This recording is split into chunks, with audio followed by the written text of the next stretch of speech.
नमस्कार साथियों, big breaking आ रही है। बिग ब्रेकिंग अभी का ये है कि प्रधान शिक्षक परीक्षा पर फिर से लग सकता है ग्रहण।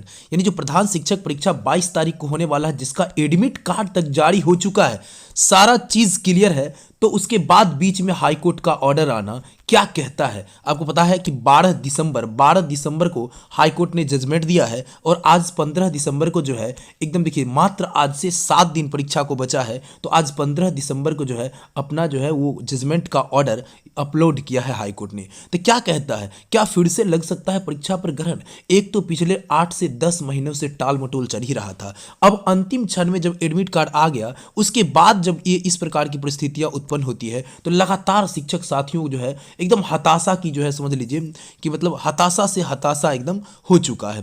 अब लगातार मैसेज पर मैसेज उस समय से कर रहे हैं वो कि सर क्या हो गया, क्या फिर से मतलब जो है इस पर स्टे लग गया क्या? तो क्या कहता हाईकोर्ट का ऑर्डर, इस वीडियो में पूरी तरीके से पड़ताल करेंगे। परीक्षा की तिथि में क्या हो सकती है बदलाव, इसके बारे में आगे हम जानेंगे। तो साथियों, सबसे पहले आप लोग हमारे चैनल पर नए हैं तो चैनल को सब्सक्राइब कर लीजिए। और शिक्षक, यदि आप जानते हैं कि प्रधान शिक्षक यदि बनना है, तो आपके लिए बेहतरीन व्यवस्था हमने जो उपलब्ध कराई है 8969094103 पर टोटल मटेरियल यहाँ पर उपलब्ध करा रहे हैं। एकदम मटेरियल लीजिए और आराम से घर बैठे, एकदम एक सप्ताह बचा है तो एक सप्ताह में ही तैयारी करिए।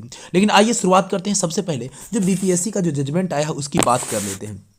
जजमेंट में क्या कहा गया, देखिए कि 12 दिसंबर को जो हमने जो मतलब जजमेंट किया था, उसका ऑर्डर अभी लगाया गया है। अब इसमें जो है ये जो साइट पर अपलोड किया गया है, जैसे ही अपलोड हुआ वैसे ही सब लोग जो है एकदम डाउनलोड करके या जैसे भी उनको जिस माध्यम से मिला है फटाफट शेयर करना शुरू कर दिए। क्योंकि देखिए, ध्यान दीजिए इस बात पर, कहीं पर उसमें परीक्षा पर स्टे लगाने की बात नहीं की गई है, ध्यान से उसको देखिएगा। और ना ही कहीं पर बीपीएससी या सरकार को परीक्षा को स्थगित करने का आदेश दिया गया। दो बातें ध्यान दीजिएगा।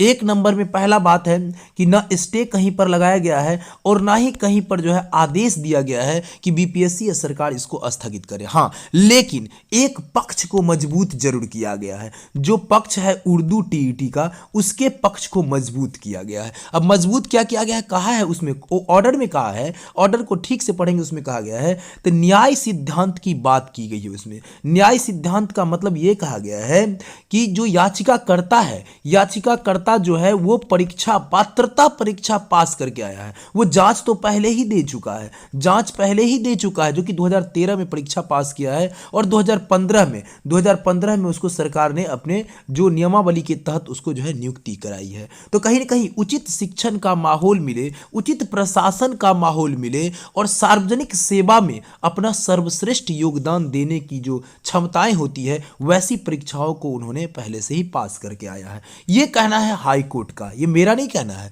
जब वो परीक्षा पास करके आए हैं, वो पास करके जब आए हैं, तो उनको क्यों नहीं प्रधान शिक्षक की परीक्षा में बैठने की अनुमति दी गई है? चलिए, ये बातें हो गई। दूसरा बात ये कहा गया है, कानून की जो उचित प्रक्रिया है, जो इक्विटी जो कहती है, उसका लाभ मिलना चाहिए। यानी लाभ कैसे मिलेगा? क्योंकि उर्दू जानने वाले जो शिक्षक हैं उनको बहुत ही ढूंढ करके निकाला गया है और इसलिए उनको ढील देने की जरूरत है कि वो निचले आधार से आते हैं। उनकी तुलना हम समृद्ध जो पृष्ठभूमि वाले लोग हैं, समृद्ध पृष्ठभूमि वाले जो लोग हैं, जो शिक्षक हैं, उनसे नहीं की जा सकती है। यानी उनको छूट देना ही पड़ेगा, छूट देना चाहिए, ऐसा कह रहा है। ठीक है, जजमेंट ऐसा कह रहा है। चूंकि जब नियमावली जो बना है, नियमावली जब बना है, ये 2021 में बना है प्रधान शिक्षक परीक्षा को लेकर के, तो जिस समय मसौदा तैयार हुआ था, तो मसौदा जब तैयार होता है तो उसको गजट में पास कराया जाता है। लेकिन यहां पर भी बीपीएससी कहिए या सरकार की कहिए कि जो मतलब चालाकी कह सकते हैं या जो भी कह सकते हैं यहाँ पे, तो वहां पर उन लोगों ने क्या किया, नियमबद्ध तरीके से उसको प्रकाशित नहीं किया। अतः अगर प्रकाशित होता, गजट में प्रकाशित होता, तो उस पर आपत्ति लिया जा सकता था। लोग आपत्ति देते, सुझाव देते और आपत्ति और सुझाव को फिर उस पर मेंशन किया जाना चाहिए था और उसके बाद जाकर के उसको फाइनलाइज करना चाहिए था, जो कि इस प्रकार सरकार ने नहीं किया है। तो कहीं ना कहीं ये जो बातें उठ करके आई है, इसलिए जो आपत्ति और सुझाव के लिए 8 सप्ताह का वक्त भी दिया गया था, लेकिन उसमें भी उस मतलब जो है किसी प्रकार का कोई जो है बातें सामने नहीं आई है। तो इसलिए अब जो है सो मुख्य बात यहां पर यह आ जाता है कि जो है परीक्षा की जो बातें हैं, ये बीपीएससी तक कल जो है ऑर्डर ये पहुंचेगा और कल बीपीएससी और सरकार के जो सचिव लोग हैं उनके बीच अगर मंथन होती है तो कल निश्चित रूप से शाम तक आपको बीपीएससी अपना नोटिफिकेशन डालेगा।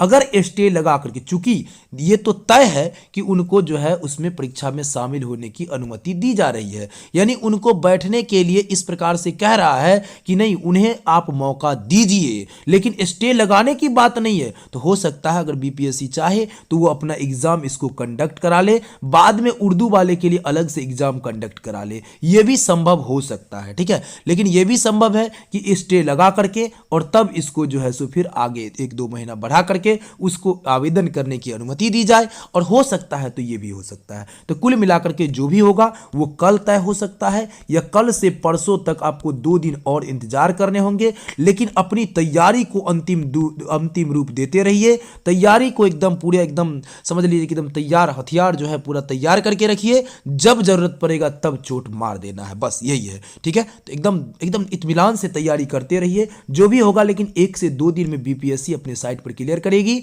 तब जाकर के कंप्लीट क्लियर हो पाएगा। अब बीपीएससी के पास 2 रास्ता है, या तो एग्जाम ले ले इन लोगों को अलग से ले, या ऐसा करेगा कि स्टे लगा करके इसको आगे बढ़ाएगा और एग्जाम जो है सो एग्जाम का डेट बढ़ेगा और उन लोगों को आवेदन करने की अनुमति दी जाएगी। तो कुल मिलाकर के इस प्रकार है, तो थोड़ा सा इंतजार कर लीजिए, थोड़ा सा धैर्य और रख लीजिए, 1 से 2 दिन में क्लियर हो जाएगा। हाँ, आप लोग को क्या लगता है आप लोग भी कमेंट में हमें जरूर बताइएगा क्या हो सकता है। चलिए, वीडियो के लिए बहुत बहुत धन्यवाद।